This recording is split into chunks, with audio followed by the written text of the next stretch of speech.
কিভাবে সংসার থেকে লাখ টাকা জমাবেন। লাখ টাকার গল্প চলো শোনা যাক। আমরা লাখ টাকার গল্প শুনেছি, কিন্তু লাখ টাকা যে আমাদের জমতেও পারে সেটা কিন্তু আমরা সেই সংসার থেকেই জমাতে পারি। কেন বলছি বলুন তো সংসার থেকে জমাতে পারি? কারণ কোথা থেকে জমাবো? সংসার করে উপলব্ধি হয়ে কতটা অভিজ্ঞতা করে কতটা জমতে পারে, কতটা খরচ হতে পারে, তারপরে তো সে লাখ টাকা জমবে। তো চলুন দেখা যাক, সত্যিই কি লাখ টাকা জমানো যায়? হ্যাঁ, জমানো যায়, বিভিন্ন পদ্ধতির মাধ্যমে জমানো যায়। চলুন। টাকা খুব মূল্যবান একটা বস্তু, যদি ধরে রাখতে আমরা পারি। টাকা হচ্ছে এমন একটা মূল্যবান বস্তু, সেটাকে আমাদের ধরে রাখতে হবে, তবেই তো সেটা লাখে যাবে। নালে সেটা লাখেও যাবে না, হাজারেও যাবে না, যেখানকার সেই মানুষ সেখানেই পড়ে থাকবে। তো দেখা যাক কিভাবে আমরা জমাতে পারি। কিভাবে জমাবো? আমাদের বছরে সব সংসারে মধ্যবিত্ত ঘরে আমরা কি করি, বছরে একটা কিন্তু ভালো একটা অ্যামাউন্ট জমাই। কেউ অন্য পদ্ধতিতে জমায়, কেউ বিভিন্ন পদ্ধতিতে জমায়, কেউ অন্য পদ্ধতি উপলব্ধি করে, কেউ অন্য পদ্ধতি নেয়। তো কী পদ্ধতি সেটাই দেখুন। ফার্স্ট হচ্ছে 1 মান্থ।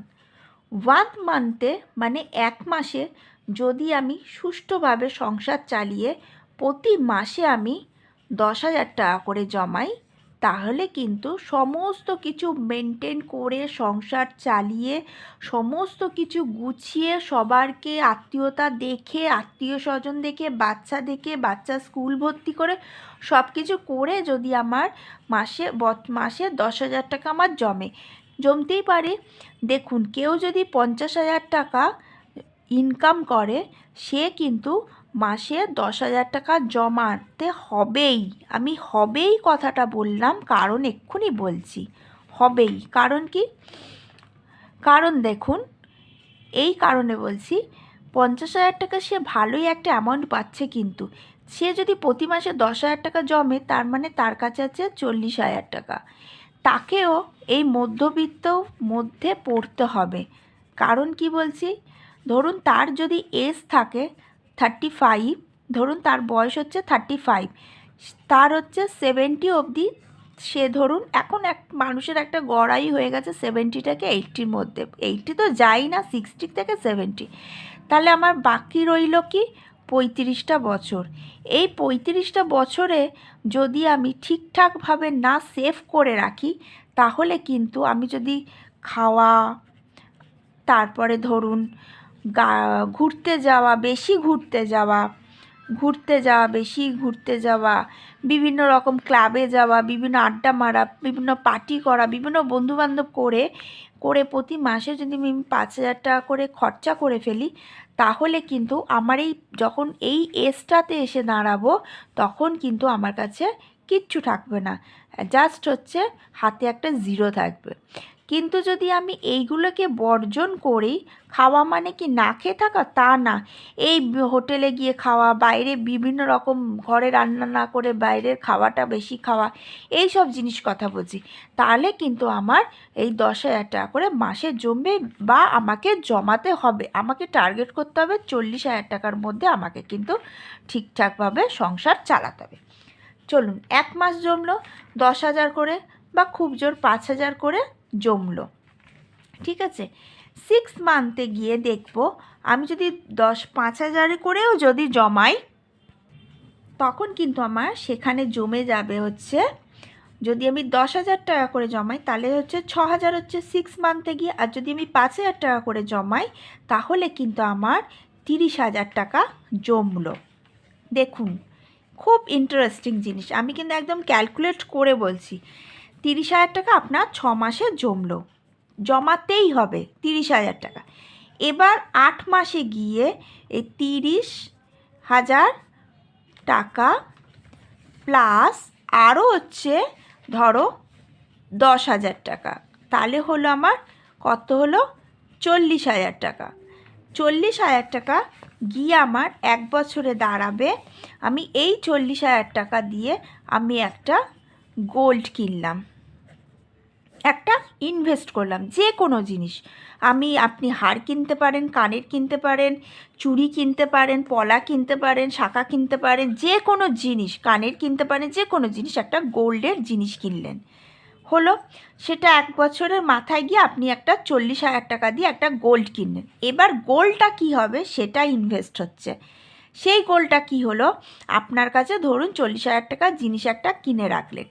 এই 40,000 টাকা যদি আপনি ব্যাংকে রাখতেন তাহলে আপনার ঘরের কোনো একটা প্রবলেম আসতেই পারে, বা সেই যে ঘোরার নেশা, যাওয়ার নেশা, ওই তো ব্যাংকে তো 40,000 টাকা জমা আছে, 10,000 টাকা বার করে নিই না, তাহলে হচ্ছে কোনো অসুবিধা নেই, থাকবে তো 30,000 টাকা। কিন্তু আপনি যদি যে কোনো একটা গোল্ডের উপর ইনভেস্ট করেন তাহলে কিন্তু আপনি সেই জায়গা থেকে কিন্তু সেটাকে ভাঙিয়ে আপনি ঘুরতে বা কোনো প্রবলেম হলেও নিতে পারবেন না, আপনার ওটা ইনভেস্ট হয়ে গেল, আপনার কিন্তু ওটা ইনভেস্ট হয়ে গেল। এবার হচ্ছে চলে গেলাম 2 বছরেরতে, মানে 2 ইয়ার্সের।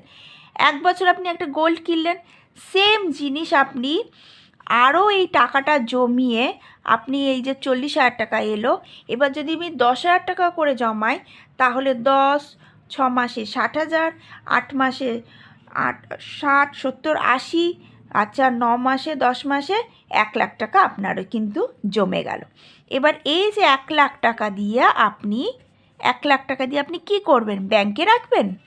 আপনি ব্যাংকে রাখবেন না, আপনি ব্যাংকে রাখবেন না, আপনি 1 লাখ টাকা দিয়ে আর কিছু টাকা মিলিয়ে আপনি একটা টোটো কিনলেন। আমি এবার টোটোর কথাটা কেন আসলাম, আমি এগুলো বুদ্ধি দিই, মানে এটা একদম বাস্তব কথা। আপনি টোটো কিনলেন, টোটো ভালো করেই জানেন, আপনি সার্ভিস করছেন, করুন। এই যে টোটোর টাকা, এই টোটো হচ্ছে প্রতি মাসে হয়তো আমাদেরকে কিন্তু প্রতিদিন কিন্তু আমাদের 300 টাকা করে দেয়। তো এই যদি আমি 300 টাকার করে আসে তাহলে হচ্ছে আমার মাসে ডেইলি 300 টাকা হলে 300 ইন্টু 30 কত হচ্ছে? আসছে কিন্তু আমার 9,000 টাকা। ঠিক আছে, প্রতি মাসে আমার আসছে 9,000 টাকা। এবার এই 9,000 টাকা যখন আমার প্রতি মাসে 9,000 টাকা আমি পাচ্ছি, তাহলে কিন্তু আমার কি হচ্ছে, আমি 50,000 টাকা স্যালারিও পাচ্ছি, আমার মাসে 9,000 টাকাও আসছে।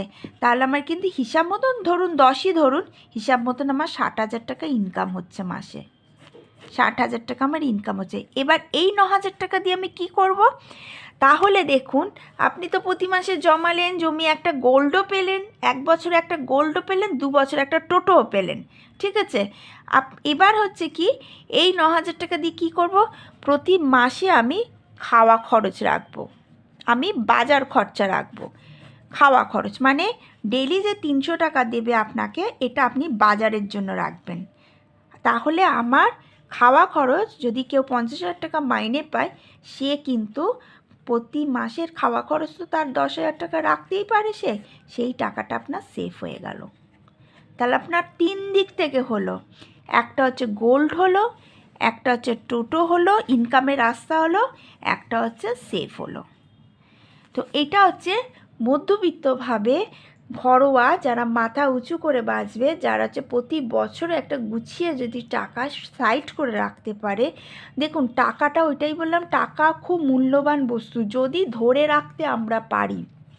আমরা যদি ইনভেস্ট করি না, ওই বাবা এই লোকটা একটা টোটো বার করেছে, আর এই টোটো টাকার থেকেই সারা মাসে বাজার খরচা চলে আসবে, সারা জীবনের বাজার খরচা আসবে।